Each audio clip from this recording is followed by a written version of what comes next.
समाजांनी आरक्षणाची लढाई जिंकली याचा अर्थ ओबीसी हरले, जरांगे जिंकले आणि भुजबळ हरले।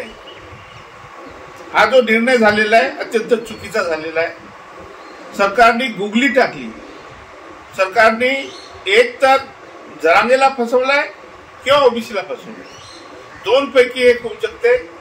त्यामुळे आरक्षण जर मराठा समाजाला ओबीसी मधून हैदराबाद गॅझेट लावून GR काढून अशा पद्धतीने मागच्या दराने जर ओबीसी करणं चालू असेल तर हे परमनंट भटके विमुक्त छोट्या छोट्या जाती यांच्या आरक्षणावर डल्ला मारण्याचा हा मोठा डाव होता आणि तो सरकारने साधलेला आहे।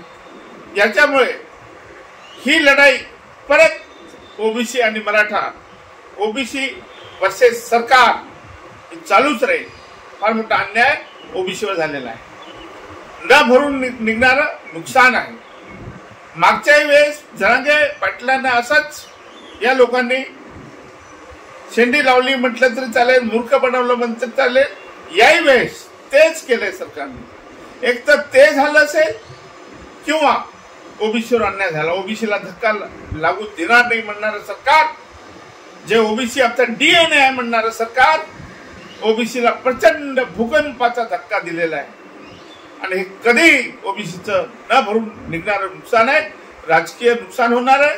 छोट्या छोट्या जातीचं तुम्ही आरक्षणाचं हडप करण्याचा हा कारस्थान सरकारने केलेला आहे आणि म्हणून मी म्हणत होतो की तुम्ही कर्पूरी ठाकूर फॉर्म्युला लावा, ABCD करा, त्यांना वेगळं आरक्षण द्या।